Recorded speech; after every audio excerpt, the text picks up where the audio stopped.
आम सांगे अच्छा all Odisha OBC federation सभापति अनाथ शरण साहू महोदय। आज अनाथ शरण साहू महोदय आम सांगे उपस्थित रहिबार कारण है एससीबीसी को ओबीसी ठू पृथक करवा। गत किछ दिन तले आमर एस जयश्री नामक जड़े छात्री एससीबीसी तालिकार थाई जितेबाला तांकर डीएमईटी जिते से संरक्षित सीट से ओबीसी की जी संरक्षित सीट मिलवा कथा से आवेदन करते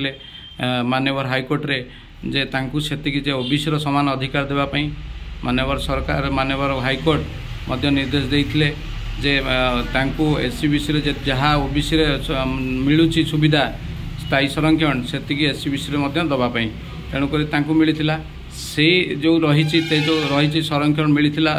माननीय से छात्री जन को से एससीबीसी को केमी ओबीसी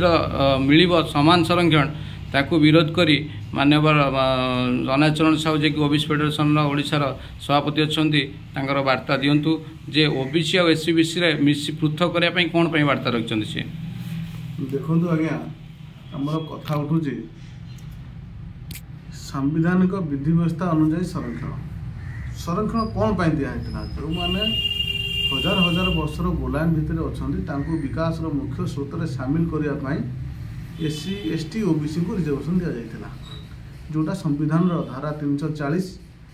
341 342 अनुजाई दि जाता सेठी एससीबीसी कि जेनराल कास्ट कौन प्रावधान नाला तादे आज वर्तमान मोदी सरकार कोविड समय ईडब्ल्यूएस 10% रिजर्वेशन देने ईडब्ल्यूएस कौन इकोनॉमिकल वीकर सेक्शन जितेबाला सारा भारत में 10% लागू हो सारी तापरे आमर एससीबीसी की आउ ओबीसी भितर मिसई रखार कौन से आवश्यकता ना। ओबीसी है कौन अदर बैकवर्ड क्लासेस एससीबीसी कौन सोशियली इकोनॉमिकली बैकवर्ड क्लासेस सामाजिक अर्थनैतिक पछुआ वर्ग तो ईडब्ल्यूएस होगा आर्थिक अनग्रसर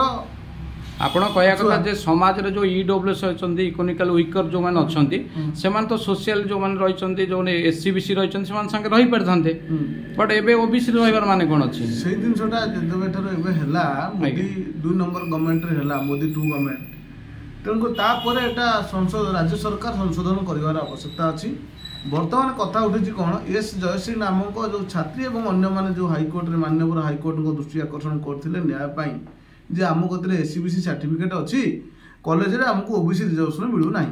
जेहेतु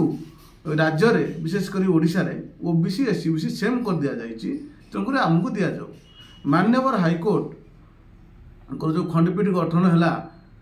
मुख्य विचारपति और आउ जन को लेकिन जो खंडपीठ गठन है सी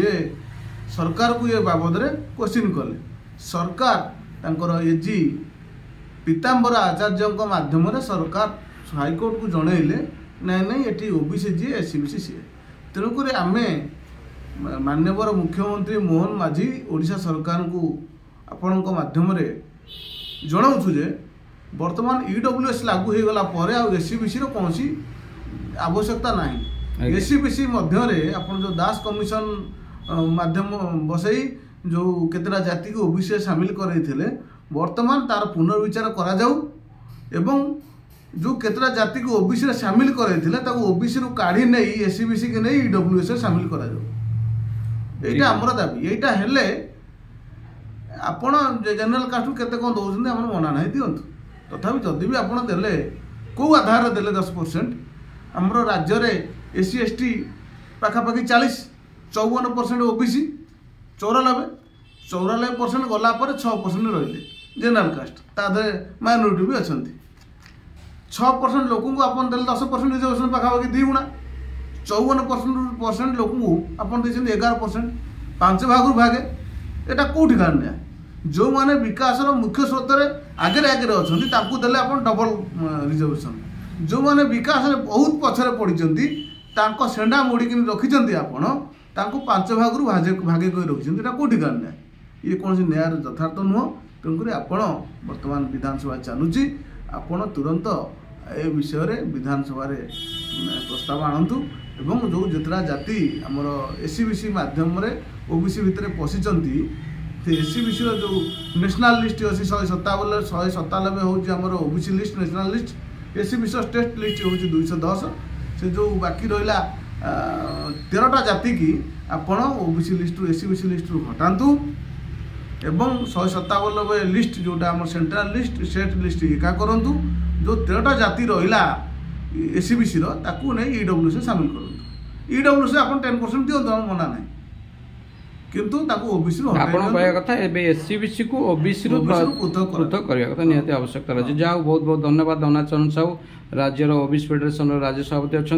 आपणकर वार्ता रही जे कि ओबीसी को एससीबीसी पृथक करा जाऊ कारण ओबीसी जो रही इकोनॉमिकल वीकर सेक्शन में एससीबीसी रही पारिथांते किंतु वर्तमान जो सरकार एससीबीसी को लेकिन ओबीसी जोड़ुचंती सेटा ओबीसी जो रही सबुठ संख्यागरिष्ठता जाति जो ओबीसी वर्गर रही तेणुक ओबीसी वर्गर बाधक सृष्टि होती जो मानकर economical weaker certificate economical weaker मान सहित रही पारिथांते जहाँ आपणकर वार्ता आमर पहुँचेबार दायित्व जहाँ बहुत बहुत धन्यवाद अनुचरण साहू।